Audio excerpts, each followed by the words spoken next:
Hi everyone, thank you for tuning in today. This is Sean Ismail. I'm an Azure MVP. Some of you probably know me from my uh, website at Cloud Ranger. That's my contact information below there if you want to reach out to me.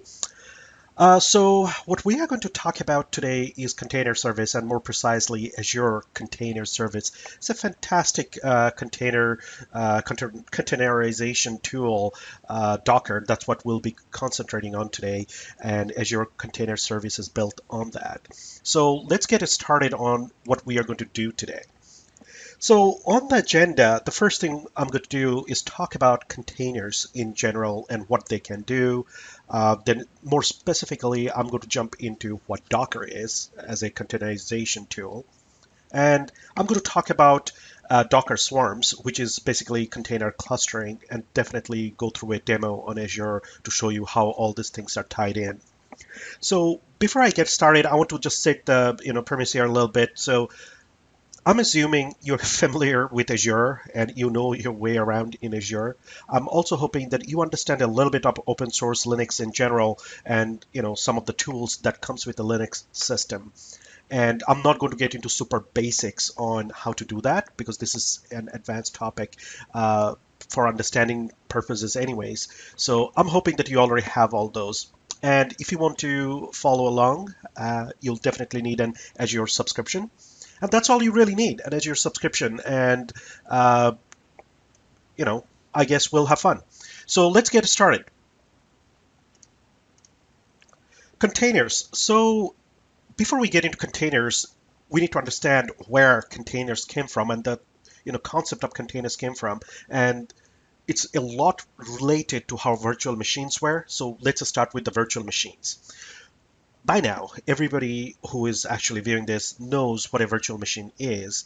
And a virtual machine, you are probably creating a virtual machine with Hyper-V or, VMware or any tool. A lot of tools out there today to actually, our hypervisors out there today where you can use to, spin up a virtual machine. It's not too complicated. The reason virtual machines were good is because we could take a physical host and run multiple virtual machines on top of it to provide isolation. So each of the virtual machines, by virtue of its characteristic, was an entire operating system in itself that was running on an operating system. So you would have a host operating system, you would have a hypervisor, and your guest operating system would all be, let's say, Windows 10, or let it be Ubuntu or CentOS, whatever. So the designers of virtual machines in general try to mimic a real system. So it's very close to a real system where you log in, you find out it's a full-blown operating system with no difference from a real operating system running on a real host, which was great. However, it can be an overkill at some times. Let's say you are running this small web app or a very small database or whatever. You now have an entire virtual machine sitting there to do that with an entire operating system. I mean, that's great. I mean, for most purposes, that's all you need. But when you are a developer and you are working on your system, there's a resource constraint that you have, let's say on your laptop. Having 4 or 5 virtual machines can bring to your system to a crawl if you are running them with full capacity, full CPU, full memory, and everything else. So there was a need for isolation, but there was also a need to optimize that and make that better.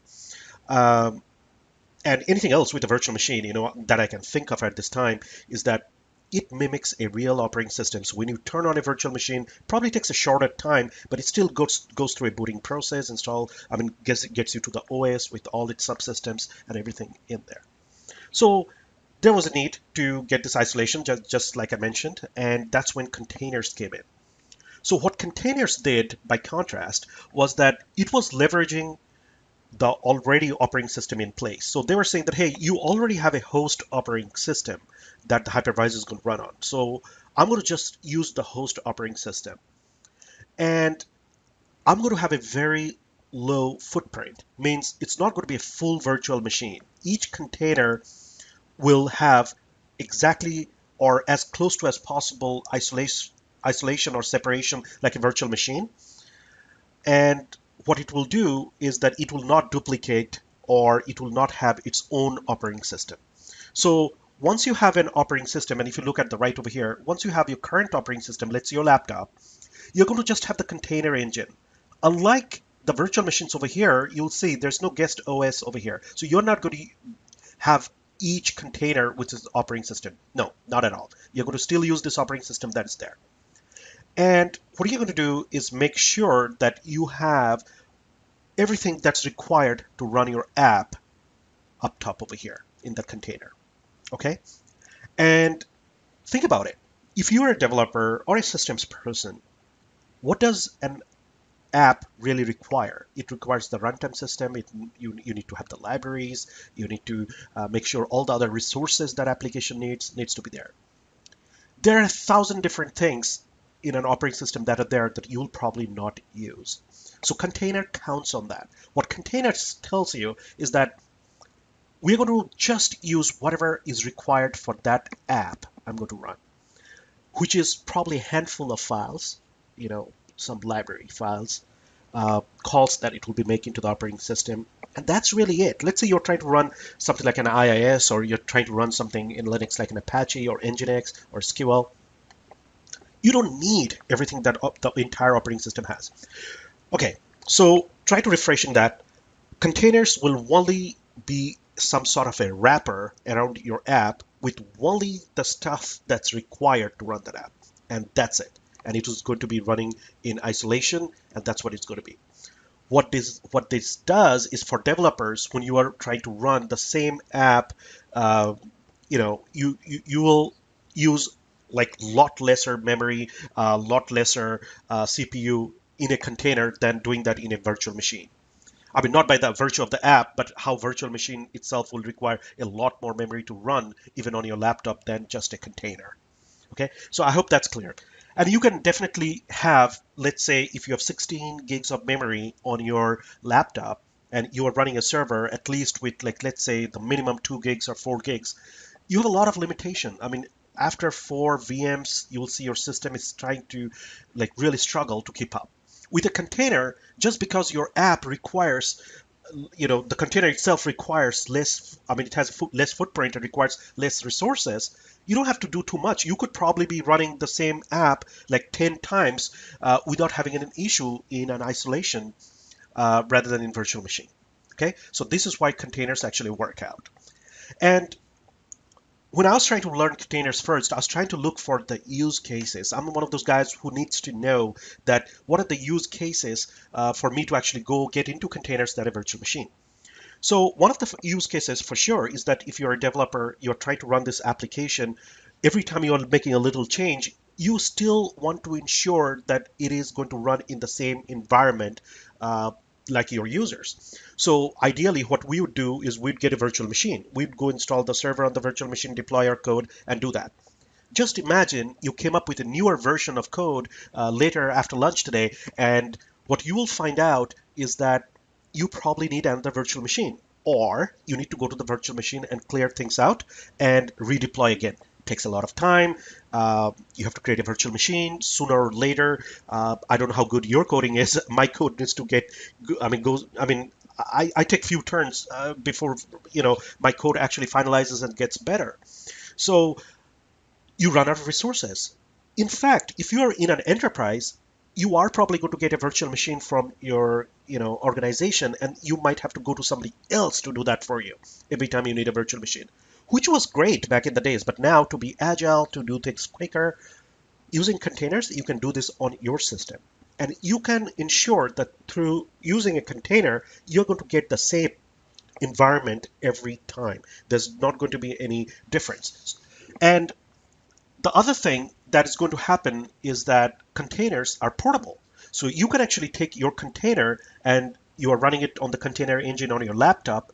You could be taking the same container and actually moving this to a container engine that's running on a much larger, clustered environment where it can actually go into production, right? So it's very portable that way too as well. So your CI/CD actually becomes a lot simpler, and you start thinking of that differently using a container. So what is it at the end of the day? It's a pretty much lightweight alternative to virtual machines. Can it do everything? Yes, almost everything, but there are things it probably cannot do, or you have to think differently when you architect this. Okay, so that was the difference between a virtual machine and a container. Now, let's move into Docker. What is Docker? I mean, a lot of people, it's almost when somebody talks about container and Docker, they interchangeably use this word. Actually, container is a technology in itself, or it's an ideology and philosophy all by itself. Docker happens to be one of the leaders when it comes to open source containerization platform. That's what Docker is. And it is free, it's open source, it's Linux based, it's also now supported with Windows Server 2016 natively, and it's definitely supported natively in Azure. So Azure has its own container service where a lot of groundwork is already done for you. Okay, and like I mentioned before, Docker containers are kind of easily moved between environments. So if you are doing something on your laptop today, how many times have you heard somebody say that, hey, or you said yourself that, hey, this works on my laptop. I do not know when I take this code and, promote it to another environment why it's not working because there was some system prerequisite missing or whatever. With containers, that's the best part. The container that you have, you can literally pick that up and move that to a production system and it will always be the same. Okay, by virtue of design, how containers are built, how images for containers are built, it will do that. Anyways, I do not want to make this a very significantly Docker oriented or single container oriented session. We are trying to actually get into Azure container, which is actually more of a clustering and a swarm mode. And I'm assuming that you have some idea about that. But this is a nice definition over here that's from the Docker website directly that Docker containers wrap up a piece of software in a complete file system that contains everything it needs to run.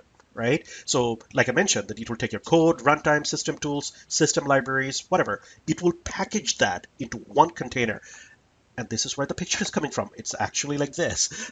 It will pack this in one container and be like, this is what you have to run your application.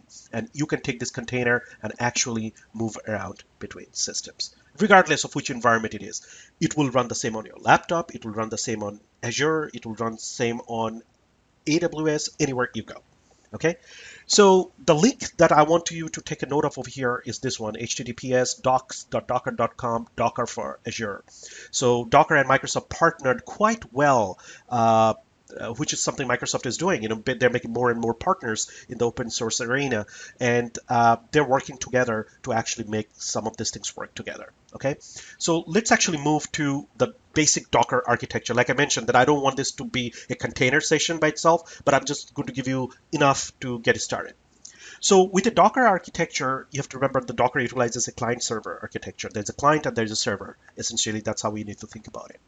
And what you do is that on the client, you run Docker commands through Docker, something called as Docker CLI, which some of you already probably know. And this is the client, and you can run commands like Docker build, Docker pull, Docker run, things like that. And the client uses REST commands to actually communicate with the Docker daemon that's running over here on your system, or it could be running on Azure, it could be running anywhere, right? It doesn't matter where the daemon is going to run. I mean, ideally, if you're doing a development, it will run on your laptop, right? And what happens is that you can, let's say, run commands like, Docker push or Docker pull to actually create Docker images or, download Docker images from the repos and run them into containers and manage those containers over here. So let's say you are trying to run a Nginx, which is basically a web server like Apache or IIS for your Microsoft folks, what it will do is that it will pass that command to the Docker daemon and be like, I want to run Nginx as a container. So this entire web server is going to run in a container. And what it'll do, it's first going to look on your system and find out if there is an image for it. So, like what it will do, it's first going to say that for running Nginx, I need to get something like an Ubuntu or any other Linux system to do that. So it will first go and see if you have these images locally. If you do not, it goes to something like a registry. It could be a public registry like Docker Hub, or it could be a registry of your own. It will go and it will get the dependencies that's all required for running Nginx. So it will first go download the image for Ubuntu, then it will go get it to Nginx. So one layer top of another layer, it packages this up and it becomes one container. Now, if you look at this, it's interesting. you can actually run multiple containers on your system, like I mentioned earlier, right? So technically, you could be running Nginx many times, depending on how much resources you have in your system to do this, which is quite interesting because think about it. These four, and I'm talking very in loose terms, these four would have been four separate virtual machines where you'd go and make sure you have your operating system, you go and install Nginx, and you need to do all of that. As a developer, you probably do not care of much of that. I mean, if you have an organization or unlimited resources to spin up virtual machine, I know a lot of organizations have this scripted, but it still takes time to go through the reality of making a virtual machine, which is in essence a real system. In here, you could be doing this in matter of minutes. Like in the demo, I'll show you. This you can do in like, I don't know, a couple of seconds. You could be having multiple Nginx all isolated. Nobody's talking to each other and have them up and running. So you test your code on this one, your web app, then you go to this one, this one, this one. Every time you're changing something, you can literally go to a fresh environment and test it. Okay, so this is all by design, and that's how the Docker architecture is. And by the way, it's obviously not limited to just Ubuntu and Nginx. I mean, if you look at the Docker repo, I mean, there are thousands, if not like, more than that. Lot of images, a lot of official vendors are putting themselves, a lot of other people who contribute to the community are creating themselves. Hey, in fact, you could be having a custom app that you can create and put an image in a private repo where your organization uses that from, right? Okay, so let's move on to Docker CLI. I'm not going to spend too much time on this slide. What basically Docker CLI is, that it's the command line interface for Docker. Okay, that's all you have to remember. This is where you go and run commands to actually interact with the Docker engine, Docker daemon, and things like that. And we are not going to spend too much time over here. If you have a single container, which is not the purpose of this session today, the purpose of this session, like I mentioned earlier, is going to be a swarm, which is a cluster of containers. But in a single container, you could actually be like Docker run, and you're going to say interactively, you're going to run Ubuntu, and you're going to get into the bash command line. This is how you basically run, you pass the Docker command to run the bash shell in an Ubuntu operating system in a container. Okay, so if you are on a Windows system, or if you are in, let's say, on any other Linux system, it actually will get a fresh copy of an image of Ubuntu. And by the way, when I say image of Ubuntu, this is not the full Ubuntu, which will be maybe a couple of gigs. I don't know what's the minimal install of Ubuntu is. This is just an image that's created for container. Container is all about lightweight. So every single image that we talked about, Nginx or Ubuntu, they're going to be much smaller than you are used to, because they only have exactly the minimalistic things that you need to run it. That's it. It's not heavyweight because of all the things that go in there. So in this command, you are basically going to run bash in a Ubuntu container, which it's going to first go and pull from the repo or pull from your images and run the bash shell in there. So technically, if you want to run a command that is going to be harmful for your local system, you could be running this in a container, knowing that if something goes wrong, you just destroy the container, no big deal. Okay, and I'm not going to get into all the commands that you have in there. These are the commands that are there for Docker CLI, Docker run, pull, build, images. There's a lot of commands that comes with Docker, and obviously kind of out of the scope for this session, but you can run all of this. Okay, so let's move into what we are really here for today: Azure Container Service. So to run containers, first you need to go get let's say we are going to use Docker from the rest of the session for the purpose of simplicity. When I say container right now, it's going to be a Docker container. So when you're going to run a container, it's first going to go get the environment, or get the container runtime engine to run this container. And then you have to make sure that you set that up, install it and set that up, and you can run containers in there. What Azure did is said that, look, I'm going to do all of that for you. So when you spin up a container or service in Azure, it goes and does the entire thing for you. So you are ready to just SSH and go in there. The Docker engine and everything else is there. Okay. However, it's a little bit more robust. It's not only ready to use, but it's a little bit more robust. What it does is that it gives you an option saying that this is an enterprise level right now. Do you want to run the container a single system where the container is going to run, or you're going to make sure there's going to be a swarm, basically, which means a cluster that's going to run all your containers. So Azure is basically providing the service of containers in a very enterprise level. Um, it will provide you the entire hosting, what is required to run your containers in production. So it has thought of Azure has thought of things like high availability, uh, load balancing. Um, it has thought of all of that you ideally do not have to do if you want to get started today or if you are already doing that on your laptop. But this is the good part though, right? If you're on your laptop on a single Docker engine and you are running something in a container and you want to take that, you can take that container and put it to this Azure and you're pretty much good to go. You are in production and pretty much good to go. I mean, obviously, you're going to architect it in a production capacity, making sure that you have thought of everything.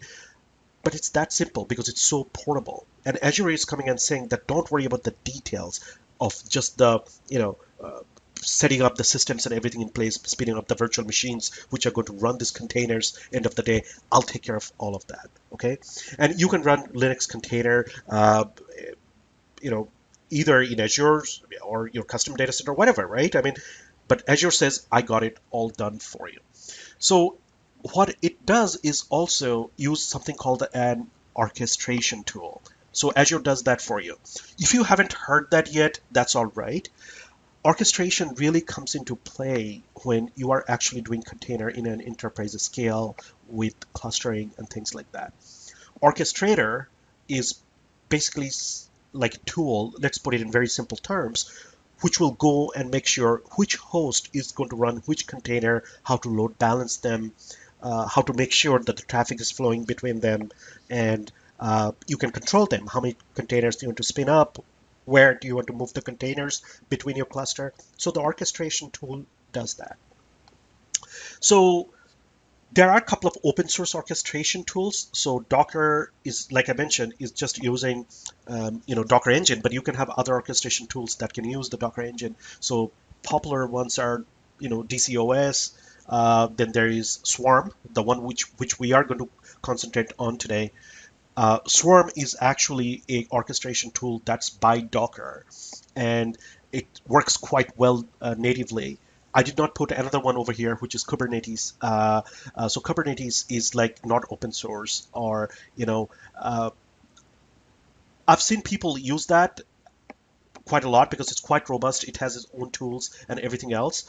Uh, but we are really going to concentrate on the Swarm because we are trying to stay as close and native to Docker as possible for this session. Okay, so clustering with Docker Swarm. We are going to now get into the Azure Container Service and what Azure has to provide when it comes to containers. So you can run, obviously, your container on your Docker engine on your laptop. But if you're trying to run your containers in a production environment, you need a much more robust hosting environment, because you're not going to just run it on one container. You're going to start thinking of high availability. You're going to think about load balancing, failover, and those scenarios. And it can get quite complicated. So what Azure Container Service does is provides you that robust environment. It's ready to use. You do not have to go spin up the virtual machines yourself, load balance them, even install Docker. It's going to be all done for you, ready to go. The good part is that you can now take your container that you have been working on your laptop, let's say, and you can take that and put that container in Azure, and you are pretty much good to go in an enterprise scale because Azure takes care of most of the things for you. I mean, of course, there's some orchestration that needs to be done, high availability architecture that you need to think about, but Azure will do that for you, okay? And the main important thing that we are going to talk about today is that Docker Swarm is actually the orchestration tool that's required in a robust system. So whenever we talk about orchestration tools and everything, it's more about when the scenario is when you're using a cluster. A cluster, by definition, is highly available. You can fail over. It's load balanced. All those good things. So when you take a container and you're trying to do that, you need an orchestration tool that does that for you, where you go and say, hey, spin up these containers this many times, replicate them, move them around between my system. Let's say I have a campaign going on and people need to come to my web app. Usually I run two containers between two systems, they're good to go. But today I need this to be highly elastic and I need 10 more of these containers to run. You'll actually use an orchestration tool to do that for you.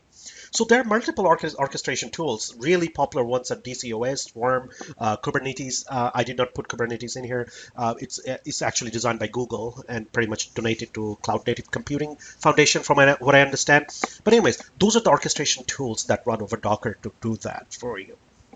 So today we are going to concentrate only on the Swarm as the orchestration tool, and the reason behind that is that it is natively provided by Docker, and I'm trying to stay as close to Docker's native tools as possible. You can obviously use other Swarm tools like DCOS, Kubernetes. You'll see when we get into Azure Container Service on the portal, it actually gives you the option to choose which orchestration tool you want to use. Okay, but we'll stick to Swarm for now.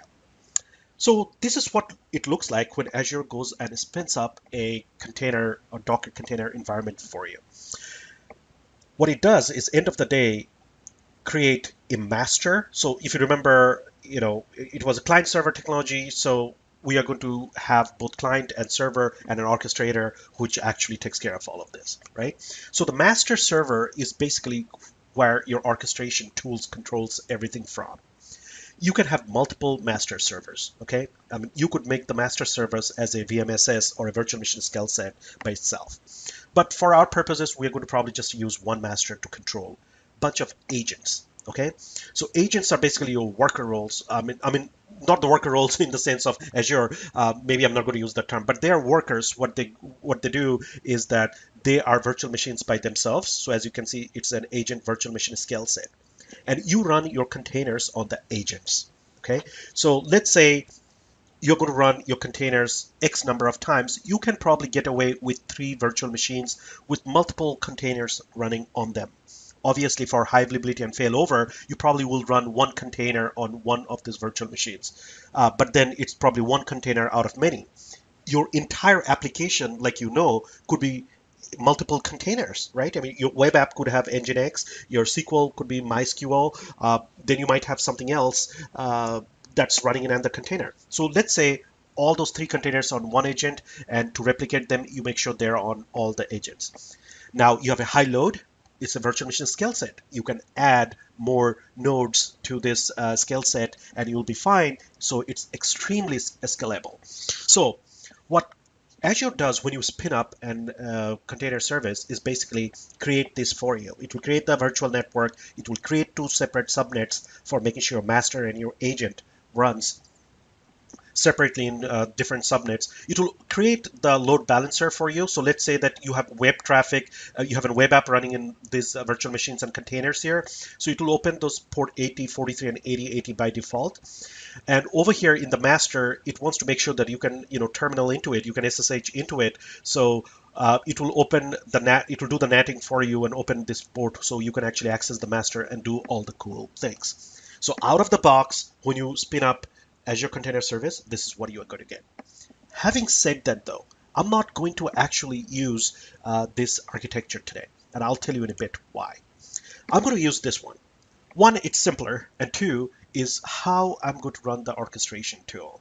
Okay, so what happened is that recently Docker Swarm, the clustering, what it did was that it moved into something called as Docker Swarm mode. And what it basically does is that it makes clustering just so much easier. Like if some of you are familiar with the Docker orchestration tools, you probably know exactly what I'm talking about. To make the whole clustering and orchestration happen in the backend, there are a lot of other add-on open source tools that are, installed and run to make sure this all fine things happen in a cluster. Okay, so far it has not been as simple. So what Docker did is they created something called as a swarm mode, where they're saying that, hey, we know how you're going to make this work, so we are going to just allow you literally to run one line of command, and which will do the entire orchestration setup for you and the clustering for you. In a swarm mode, like things like election of who is going to be your manager, who is going to be the agent or the worker, this all would be done in the backend without installing any other APIs or anything on top of your system. So it's literally one line of code. Azure has not gotten into that yet. So this architecture that you are seeing today over here, it's not really the architecture, it's the software that's run to actually make all the clustering in the backend in Docker happen. Azure has not updated that. So if you go from the portal and run Swarm today, you'll not have that Swarm mode. You will have console and all those things for doing the node election and all the complicated things that make the cluster work. Docker said that we can make this way simpler by natively supporting cluster through Swarm mode. So what I had to do is that go to Docker's website, and they actually have a template that you can just literally click and run and make sure that you can have Swarm mode in Azure. Is Azure going to get to Swarm mode? Yes, they are going to. It's in fact public information right now that they are working on making the Azure Container Service use the Swarm mode. I mean, you can definitely use a container service in Azure today, as long as, I mean, some of you probably will not care because you'll be like, hey, Sean, they are going and doing that, heavy lifting for me to make this happen. I don't care. And you know what? You're going to be absolutely right. They're going to set everything up for you. So why do you care? But I wanted to make sure that I want to use the latest simplistic way of doing this, and I went and used the Docker's template to actually run this environment and get that. So in our scenario, the architecture that I'm going to run is going to be pretty similar to the previous one. I tried to keep it as close as possible, except that over here, Azure is actually not using a VMSS for the master, and they're just using an availability set. I'm going to use a VM scale set because I'm going to have two managers running over here just to show you that it can be done. And I'm going to have a bunch of workers over here, or the agents that will be in a VMSS as well. Similar subnets, virtual network. I'm going to have an external load balancer to actually show you a website. So it's going to use the port 80 to get to over here. And over here, I'm creating 50,000 as the port to SSH into. So I'm not, I mean, just for security purposes, I'm not going to use port 22 directly to get the virtual machines. I mean, you could do port 22 here. I'm just using 50,000. That's how the template is created. Okay, so it's very similar to the one environment that Azure has today, except that it's a little bit more practical and using the Docker Swarm mode. Okay, and it's publicly available. You can go to Docker website. I'll show you that as well, how to get that going from there.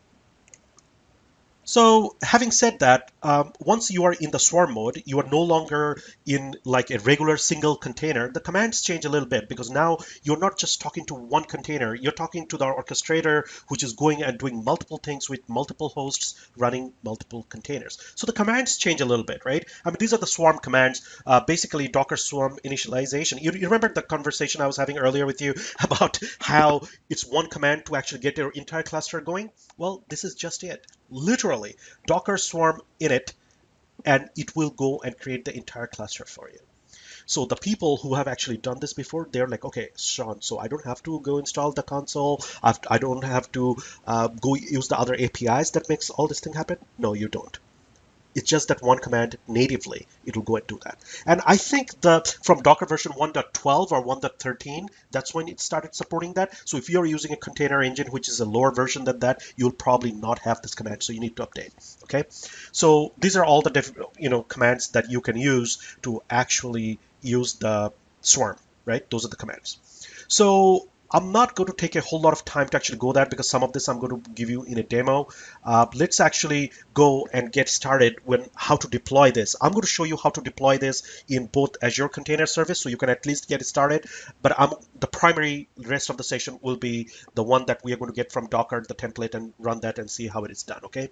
I just left this one for reference on how to SSH into your master. But yeah, let's stop the lectures right here and get into our system and see what we can do. So I'm in my portal, Azure portal here. As you can see, I'm not using the portal.azure.com. It's preview.portal.azure.com. If you guys do not know, it's the preview portal. So what it does, it can give you more functionalities. Hopefully that will be good for you that you won't get in portal.azure.com. It can be unstable sometimes, but for my purposes, it works out fine. I mean, you can just log into your regular portal and do all of this. So Azure Container Service, the way this will work is that you come over here. If it's not already on your left-hand side, go to More Services, and I'm going to just type container. You'll see Container Services, okay? This is native Azure Container Services. You can go over here there, click on Add, and we are going to just, spit up something over here. And like I mentioned, the one that you are getting over here essentially should work out for all purposes, but it's not using the swarm mode. So I'm not actually going to run this from here. So let's say my username is going to be Docker. I'm going to use a public key. So this is my public key to connect to the Linux machine. By default, they don't let you use passwords, but which is fine. I'm going to call this Sean container resource group 1, East US. Let's say I'm going to use East US 2. Click OK. This is where it actually asks you what orchestrator configuration tool you want to use. So you remember I said there's DCOS, there's Kubernetes. I'm going to just use Swarm. Okay, it definitely sets up your system a little differently when that happens. So agent, this is where your things are going to run. I mean, Docker uses the term worker, Microsoft uses the term agent. So agent is where all your containers are going to run. It's asking you that end of the day, this is going to be a VMSS, a scale set, how many you want. Let's say I want 4.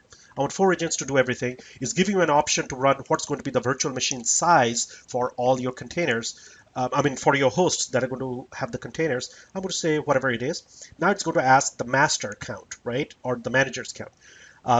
Where you're going to run the orchestration tools from, or the orchestration is going to happen. For demo purposes, I can keep 1, but ideally you at least want 3 or 5 in production environment. And it's going to ask you now next a DNX prefix. I'm going to just say Sean container. That's what the prefix is. Obviously, your one will depend on what you want. I'm going to keep everything else as is, and I'm going to go to summary over here. This is what it's going to do for us. Okay. Like I mentioned, I'm not going to run this from here, but this is what Azure has today for you. It will go and create that entire architecture with everything there, with Docker ready to run in a enterprise mode.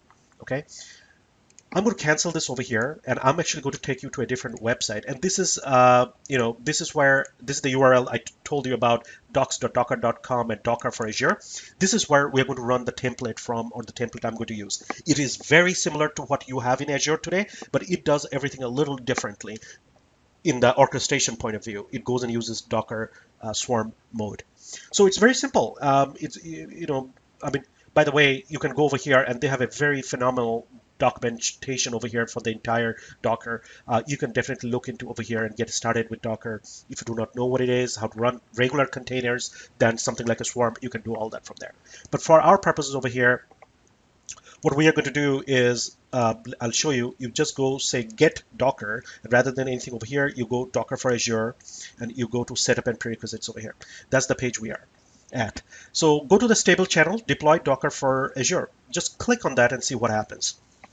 If you are already in your portal, it will just come in here and give you a very similar wizard. Let's say that's what we're going to call the blade with, all the things over here, just like Azure did. Okay, see, it's very, very similar, except some things are a little different. Okay, use existing, create a new one. So let's say I'm going to use Sean container, Swarm container resource group. Okay, that's what I'm going to use. I'm going to use East US over here. And I will get to this too momentarily, but let's say, let's start from here. Enable system prune. Images and containers, it prunes them if you don't need them. So I'm going to keep it as it is. Now you see over here, Docker calls it manager. So we are going to have, like, let's say 3 managers. And I'm going to keep the virtual machine sizes a little lower so it's easy. I'm going to just use standard A2. You're going to obviously use whatever you need. It's asking for the key. I'm going to use my public key that I have. It's asking what's going to be a swarm name. I'm going to just say it's going to be swarm name, the same. And it's asking how many workers or agents, right, you need. I'll say for our purposes that I'll use 3 workers as well. And then it's asking that what's going to be the size of this virtual machines for the agents. I say standard A2. Okay, I'm going to agree to the term as well. Now let's get back over here. So the way Docker is going to go and set things up, it needs access to your Azure resources to go and do things. Okay, just leave it at that. Docker, when it's installing itself, needs access to your resources to do its things, and you cannot use. It's ideal not to use your credentials to do that. So they need something called as a service principal, which allows you to create, the permission it requires on to go and run this by itself rather than you putting in credentials to get your Azure resources. Okay, so what I'm going to do is I'm going to actually create a service principal and get you a service, a service principal app secret, and I'm going to show you how to do that. So bear with me a little bit over here. Do not get blogged into what this is. This is a very Azure specific. Some of you probably already know this. So what I'm going to do is I'm going to go to the portal. I'm going to leave this open. I'm going to go to my portal over here, and I'm actually going to go to Azure's Active Directory, and that should be over here. Okay, I'm going to show you how to do this really quick. I mean, just follow what I'm doing over here if you're trying to do this yourself, and you'll be fine. So the first thing we're going to do is register an app. So you can actually go to app registrations. I probably do not have anything over here at this point. And what I'm going to do is I'm going to add an app here. So what will be the name of this application? I mean, you could literally have anything as this name, to be honest, over here. I'm going to just call it Sean Docker app. Just leave it like that. It's going to be a web app API. That is fine.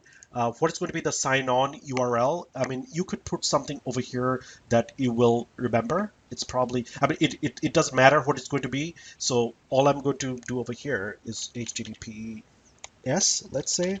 Let's put Microsoft's favorite contoso.org, and let's just call it example app. Okay, you can call it anything really, it doesn't matter at this point. So I'm basically registering an app at this point. I'm going to say create. So it created the app. Once it's created the app, now let's go in that app over here.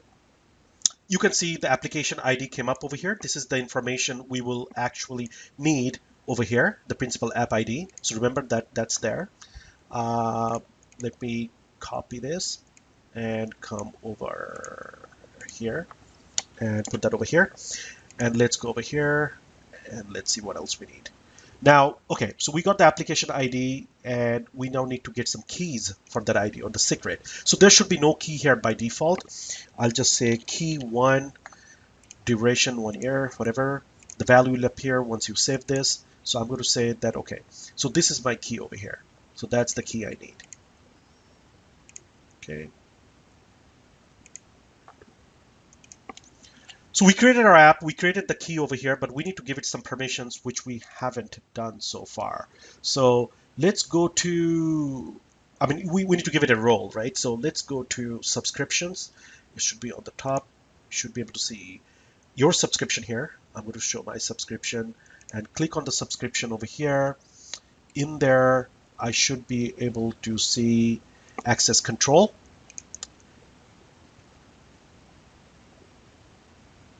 In access control over here, what I'm going to do is subscription admin. That's fine.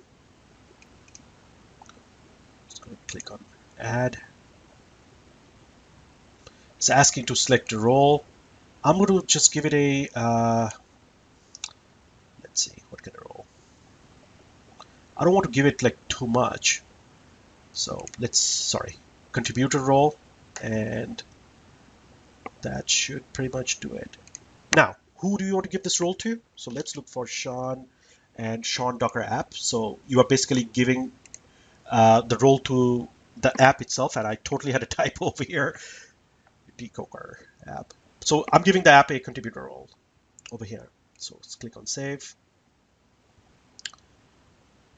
So the app now has the permissions. This is very vital that you actually register that app, get the app ID and the secret, and make sure you do not forget this part when we just came and gave it, gave it the permissions it requires. It's actually not going to work over here if you don't do that. Anyways, that's it. And you actually have everything you need. Click on purchase. You're really not purchasing anything, but it's pretty standard. It goes and it validates what it needs, and it's going to spin up your entire environment over here. And let's see the resource group. This is the one I think we are using. Yep, it's deploying right now. You can see that it's actually going and deploying everything we talked about in our slides here. So if it's actually going and building this environment over there as we speak.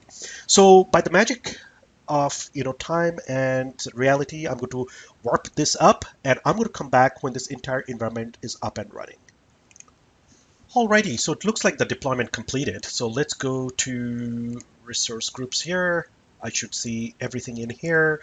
Didn't take too long. It takes about like, I don't know, 8 to 10 minutes for this to happen. So as you can see, based on the architecture that I showed you earlier, it actually created two scale sets, one from the manager, one for the worker. It created a bunch of storage accounts in the back end to actually host all of that.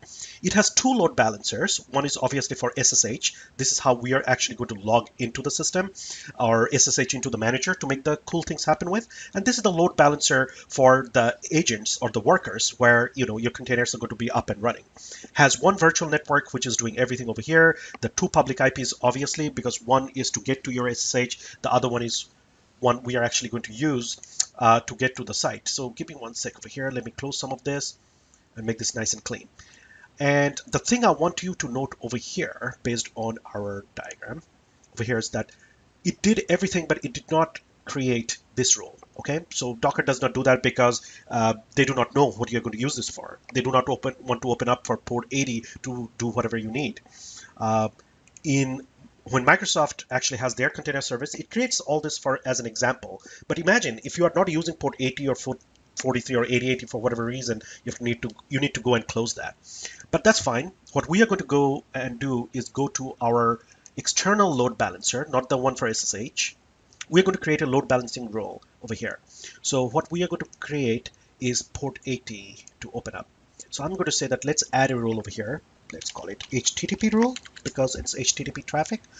I'm saying if somebody comes to that URL from port 80, the backend port to the systems will be port 80 as well. What is going to be the backend pool? The default backend pool that's already there for the load balancer. Keep everything the way it is. So let's click on OK and let that happen. So while this happens, I want to show you in the backend pool that what's happening. So this was the external load balancer, not the external SSH load balancer. In here, you should actually see 3 worker machines. Like these are the 3 worker machines that we had created, right? At the same time, let's actually get out of here a little bit and go to the external SSH load balancer. This is where in the backend pool, you should just see that there is 3 virtual machine again, and these are the managers, okay? And it should have a NAT rule. It already created the different NAT rules to actually SSH into these machines. My architecture diagram only showed port 5000, but you can actually use port 5001 or 2 to actually get into the other managers if you really want to, right? So let's go and see how is that rule coming along. Well, it takes a little bit of time. It shows first it fails for whatever reason, but I'm still waiting for this to update and show up over here. So the front-end IP address pool, this is something we need to remember because this is the URL that we are going to use. And you remember the URL, the DNS came from whatever we had put back in whenever we were doing this. So that's the IP address. This IP address should have a DNS entry as well. So let's go over here. It's taking a little bit of time. Come on. How long does it take to actually put a rule in there? Okay, let's see. Load balancer IP. External load balancer.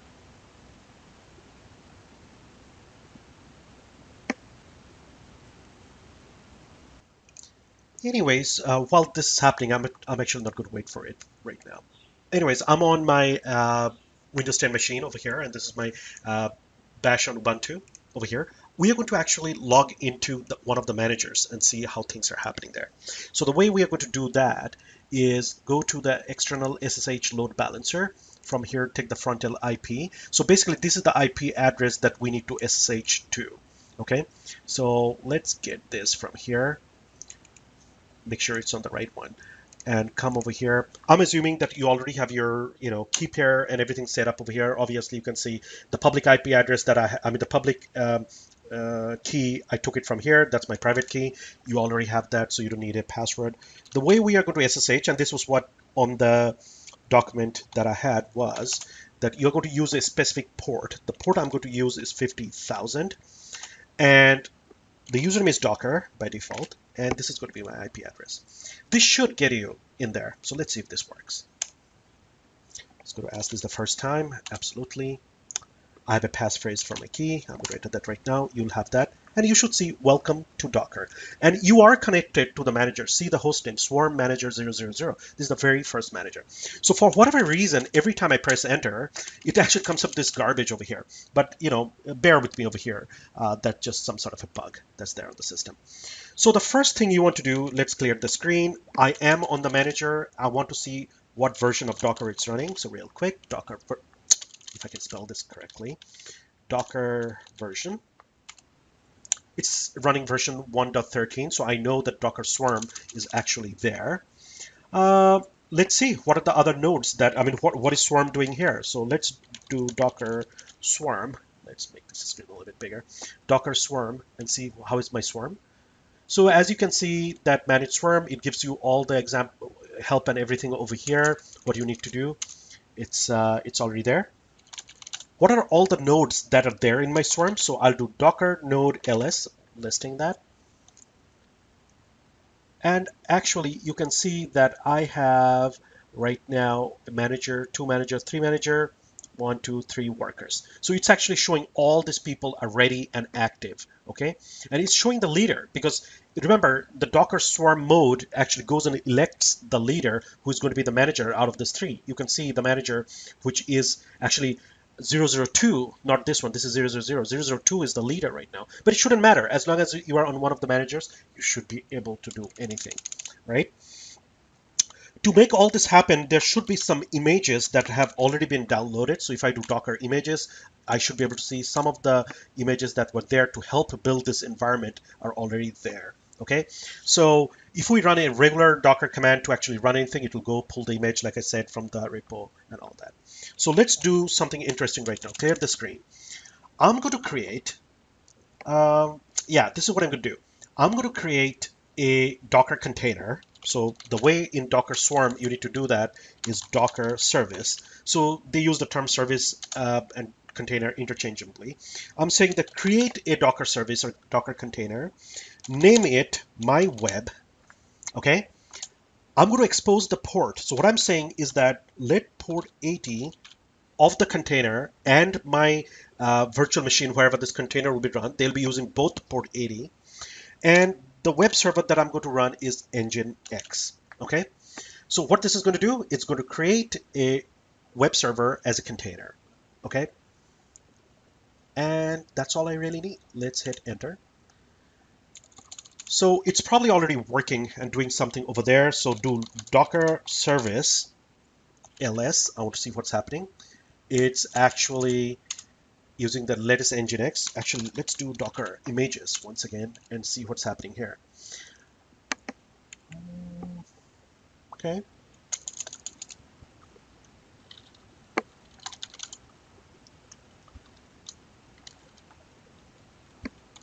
Let's see what it's running. Docker service ps my web. Another command to actually see what's happening. As you can see, it went and created that container on the Swarm Manager 002, not 001. This is where we're running from. And as you know, Docker node ls, these are all the nodes that we have. You might have a quick question right away that, hey, Sean, we have the workers. Why is the container being built on one of the manager, right? Well, the container has been built on one of the manager is because by default, even your managers are part of your container pool. It could really go and run anywhere, including your managers. There are ways to actually prevent that. I'm not going to go get into that, but right now when we said that go do that, it went and did its election. It went and found out who do I need to go and do that, and it pretty much went and chose manager 002 for it to happen. Okay, so right now the container is only running on Swarm Manager. And it's basically, a web page. Let me go and see how this load balancing rule is coming along, because I want to actually show you what's happening there. Oh, it's still not added, but oh, this is the SSH one. Give me this moment here. I'm hoping this is done by now. Okay, so it is done now. You can see the load balancing rules. There should be a port 80 rule. So what this allows us to do is, look at that. And I am actually in the external node load balancer. I cannot stress more that why you need that. Take this IP address, okay? Copy that. If I go and do this right now, HTTP, I do this, what should happen? Let's see. It actually says, welcome to Engine X. Okay, that means the web server is up and running. Great. For some of you, this should make you go crazy right now because look at my architecture here. Okay. In our architecture, we said that we have the worker roles where the containers are going to run. And in the external load balancer, port 80 was open, right? So let's go back here. Let's go back here. And I am going to go to port 80. Sorry. I'm going to go to the external load balancer. Who all are in the pool of the external load balancer? All my worker roles are here. I mean, my workers are over here, okay? If my workers are over here, and this is running on Swarm Manager, how did I even get to that website? I mean, there's no path from here. I'm hitting this load balancer to here, right? I mean, I'm not even hitting this load balancer. It's a separate IP address. Why did it go over here? It's obviously running. It's not going on the workers, and it's running from one of the manager. Well, by default, in the back end, when you are actually hitting over here, the Docker engine knows that it's running on one of the manager and it's doing the traffic routing for you. So this might be a security concern for some people, right? Right off the flag that, hey, I understand that the manager can run containers. I explicitly did not have any load balancer rules to come to these people except port 22, port 50,000. So let's actually go over here. This is the load balancer which has all the managers, right? All the managers are here. It doesn't have a load balancer rules. I made sure there was no load balancer rule. I in fact created a NAT to make sure that only certain ports get through. Why are you taking me directly over here to the web page? Docker means good. It's trying to make simple for you, but this is where there's a security concern. You want to make sure that this does not, you prevent every way for this to not run on the managers. By default, by design, Docker runs containers on the managers. Okay, so that's why this magic worked. This thing is actually an IP address for your worker addresses, not your managers, but it's doing the routing from the back end. And I keep emphasizing that. Okay. But that's not what we are here for. I'm going to actually show you the cool things about Dockers right now. So we are only running this on manager. All of a sudden, on one node, let's say, all of a sudden you find out you're going to have a significant amount of traffic. You need to immediately make sure that it's going to run on multiple machines so it's load balanced, right? It's not only running on one node. How do you do that? Docker service. Everything starts with Docker service mostly. So I'm going to update that. I'm going to say I need more replicas, okay? And you know what? I need 10 replicas. Watch what happens. My web. Okay. What did I do here? I'm saying I need 10 replicas. I don't even have 10 machines. Even if they run on managers, 1, 2, 3, 4, 5, 6. I have total 6 machines. When you say 10 replicas, what Docker will do is obviously it's going to go put everything on the 6 you have over here. In fact, it's going to do this multiple times on multiple machines to make sure that there are 10 containers that are running on the 6 machines. Okay. When you are saying these replicas, you're basically saying that I need more containers to be hosted. It's going to run 10 containers on different machines. In this point of view, in Azure, what will happen when I say 10 replicas over here? Nothing at all. It will just go and do everything within this place over here. So my web over here, let's go and run docker node ls. As you can see, it will still be the same. Nothing changed over here. Number of nodes do not change. I'm going to run docker service ps my web to actually see what's happening. Look at this. Look at this. It went and spun up 10 instances of my container. But look at these numbers over here. Some of them will have to be duplicate because there's no 10 hosts to even host that. So you can see manager 2 has run 2 of them, worker 2, worker 1. So it's a mix, but it will satisfy your replica requirement. You are running this 10 times, right? The container is happening 10 times. This is actually really, really interesting right now. So that means that when I'm coming over here, I do not know which guest I'm going to, but you know what? It's load balancing the whole damn thing for us in the back end over here. I know this is a very small example. If I take one of the nodes down right now, let's say I go and take the manager down, it will still be running because this is a cluster. But look at the amount of time it took me to do this. So if you have a very high load web app or any application, you can scale up and down.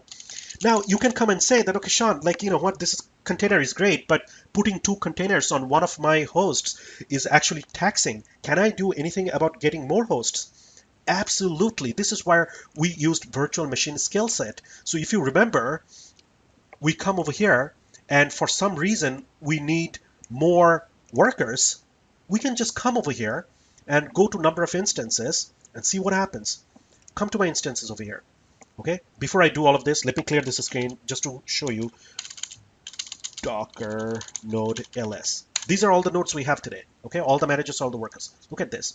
I'm going to come over here, go to scaling, and I'm going to say that I need more nodes. This is where Azure like kicks butt. I'm going to say that I need number of instances from 3. I need 5. Okay, I'm going to have 5 over there. Save this. What it's going to go and do in the back end right now is that it's updating this, and if you go to instances over here, momentarily it will spin up another 3 virtual machines in the back end. It will do the whole thing for you, and once it's all spun up and everything, you should be able to see them over here. So let's see, Docker node ls. Still the same. It's going to take a little bit of time for this all to show up over here. That's okay. All right, you can actually see it's creating the other 2 virtual machines. I'm going to pause this and I'm going to make this whole thing happen and then come back and actually show you what happens after these are created, okay? But the whole idea behind that is that you are now running container in an enterprise environment where you can scale both Azure. I mean, we knew Azure can scale with virtual machine scale sets, but Docker in the back end is going to do the whole magic over here and make sure that they're all part of this, they're all part of the cluster, and everything happens over here. Obviously, these virtual machines have not spun up, so it's not showing up. So let me be right back. All right, so these 2 virtual machines are now created in the skill set, and I've been running in the backend Docker node ls to actually see what's happening. And as you can see, yeah, one of them already showed up, Docker worker 004, which was not there originally. If you see over here, our list, when there were 6 machines here, now we have 1, 2, 3, 4, 5, 6, 7. It's probably waiting for the other one to show up, Docker node ls. Okay, it will show up eventually over here. So I had to do nothing over here to bring it in the swarm. It joined the swarm directly. It's all happening in the back end. That means over here, if we come, let's clear this up and go Docker service ps my web. I want to see what's going on over here. Obviously, it's not there on the number 4. Let me go and change my replica and hit this really hard. Docker service update replicas, and I'm going to go and say make it 15 my web. Let's see what happens. Okay, Docker node ls. Let me see if anybody else has come in. Nope, it's still 7, so it's still things are happening in the back end. So this is annoying. Docker service ps my web. Yep, things have fired up on swarm 004. As you can see, it went and added some of the things. You can see actually the current state, it was while we ran this command, the 11th instance was just starting there and the 15th instance was just starting there. Okay, so as you can see, very highly scalable. This is what I wanted to come to, right? You now have this web server with your website, let's say your web app, now running 15 different instances, and it took me so less of time to do this, right? I'm not going to get into more right now from here. I think this is enough for this session, but this could have been a web app, a very robust web app with a SQL backend, and we are going and doing this up and down in using containers, right? Every instance that you saw was a container. If you had your piece of code, I mean, this was a simple page, but if you had your piece of code which does all the magic in the backend of bringing up your website, all these containers would have taken it all itself. Now, a question that came up recently in one of my sessions with some guys, they asked a question that, Sean, this scalability is there today out of web app, Azure web app. You're absolutely right. I mean, we can do this in web app, Azure web app today as well. we can scale up and down. I mean, this is something that's right available. But this is what I'm talking about when you're using containers, okay? Containers have its own benefit, like all the development benefit that I talked about and things like that, that you could be developing in one place, making sure every single environment that you're running this in is going to be all the same. And by the way, when you are talking about web apps right now, Azure now has full functionality of running a web app that's going to be actually a container in the backend. So basically, the web app is not running on IIS, but it's running on Apache or any other OS you can think of. Anything that a container can run, it's doing it in the backend. So basically Azure took all of this and fantastically like said that I'm going to do the entire workload for you if you are going to just create a web app on containers from Azure Web App directly. Having said that though, over here I just want to show you one thing, that is if we go to docker.com, and I want to show you that all the images that are all there. So if you actually go to let's see over here, get Docker, if only can find it, Docker store. So learn more. So these are all built-in containers that are there for you, right? A lot of these things, I mean, you don't have to worry about installation. Like the other day, I was actually trying to run Jenkins, like some of you already know. I got Jenkins up and running in like few minutes. Like it was not even a big deal. Like over here, Nginx was running, right? You remember, I don't think it was there last time. So if I do Docker images right now on this computer, Nginx should show up. Look at this. So it just went and pulled all these images, and that's what I'm showing you. That there's a lot of images that are all there that you can think of. That these are already created by some of the people. So look at this, Amazon Linux. So Amazon AWS actually has its own image for Linux. You can actually have that image running in one of your containers and check it out in Azure, because it's now available as a container. So that's pretty cool, guys. And let me see if the fifth one actually ever showed up. Docker node ls. 1, 2, 3, 4, 5, 6, 7, 8. Yep, it did show up. So number 3, this is the one that showed up. So we now have 5 rather than 3 workers in there, just like how it's supposed to be. And it was that easy, guys. Okay, so let's go back to your slides and actually wrap this up. So we went through the Docker commands. Some of the commands, I listed them right over here. You know, and this is how we SSH'd to the actual manager. You can actually get into any manager and run the commands that I ran. As long as it's one of the managers you are SSHing into, you need that. The reason the other 2 I had there, because in a production environment, if you lose actually one of your managers and you just have one manager, you lose the swarm, you lose the cluster. So, I don't have to remind you more than that. Anyways, guys, I think this is what I want to leave for today. I hope you gained something out of this session. Thank you for joining us and going through this. This should spark some interest in general for you with containers in general and how you can utilize this for yourself, for development, or even in enterprise. There's a lot of enterprises right now which are running production workloads in container. It has matured so much. And you can do all of this by yourself, by the way. The interesting thing is that Azure actually provides the platform now where everything will be done for you, and you can do this in very less amount of time without going through the crazy steps of doing this all by yourself. All right, thank you guys for viewing, and I'm going to leave it right here. And let's hope container works out for you. Take care.